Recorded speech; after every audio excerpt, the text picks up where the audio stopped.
So this video isn't really scripted, but I guess you could kind of call it part 3 of my Chapter 5 Forgotten Man Theory series.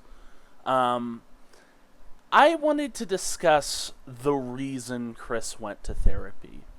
So in the previous 2 videos, I sort of reasoned that the mysterious Mike mentioned in Chapter 3 was probably just the name of the Forgotten Man. And then in Chapter 2, I reasoned that there may be some difference between the therapist, right, and this Darkner who was based on the therapist. And the connection would have been the easel that Spampton mentioned during his boss fight when he said, "We don't need easels or CRTs." Similar to how he says, "We don't need friends, we don't need," and then he regrettably says, "Mike," you know? So, that was kind of my theory on what/who the Forgotten Man was. But I think an equally important discussion is why. Why did Kris and the therapist have this connection? What was the reason? Now, it's easy to point to a known piece of trauma in Kris's past and say, that's the reason. Des went missing, and it messed up Kris.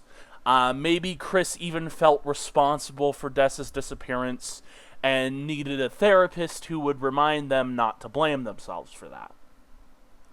But I don't actually think that's the case. And the reason I don't think that's the case is because the therapist was forgotten. It's emphasized that Kris does not remember speaking to this therapist. And I think, Kris definitely remembers Des, almost definitely. And,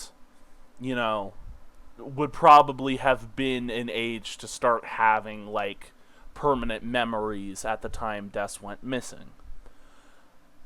However, if Kris was like a toddler when they went to go see their therapist, then they probably would have forgotten the therapist, because when you're that young, and maybe your speech pattern isn't quite there yet, you don't always remember the interactions you have with people. So, I think the reason Kris went to go see the therapist is not because of the disappearance, but because of Kris's abandonment trauma. Now, why do I say this? Well, it's very noticeable that Kris is a human in a town full of monsters. Now, call me crazy, but I don't think that Toriel and Asgore would have biologically produced a human child. So clearly, Kris had to have come from a human family. But we don't see that human family. And if you go into the weird route, Spampton has some very disturbing dialogue.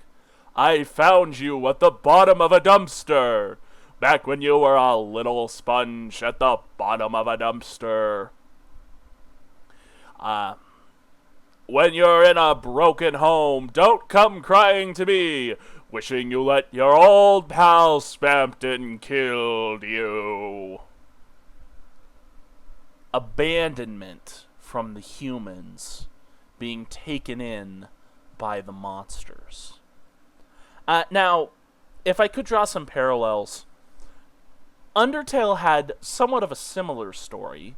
You had Kara, the first human to fall into the underground, who, for some unexplained reason, did not trust humanity, had sort of a bias against humanity, whatever that may have been.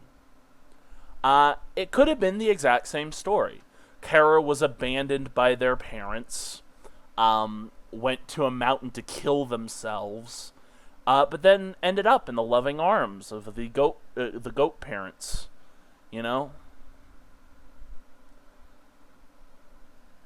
So I'm assuming a similar story may have happened to Kris. Kris was abandoned, placed at the bottom of a dumpster, this is actually like something that happens.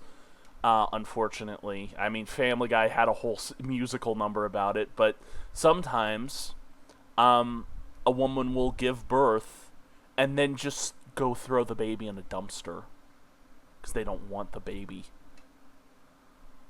It's an unfortunate thing. But then the goat parents would have found this kid and they would have taken them in. Now, understandably, the kid would have been shaken up by the whole experience. Being left at the bottom of a dumpster by a family that didn't want them. So, what do you do with that? Well, you take them to a therapist. And I think that neatly explains why Kris both would not have remembered the therapist, but also why their subconscious would have remembered the therapist, right? And they would have kept like an easel that they had from one of their sessions in their house. An alternative I could see is that the Forgotten Man is a Dustner of the therapist. I don't think that's the case, though. We do see the therapist like waving to us from the light world. And I'm gonna be honest. If it is just the Lightner coming into every single Dark World after us, that's kind of stalker behavior, and I don't trust the Forgotten Man at that point.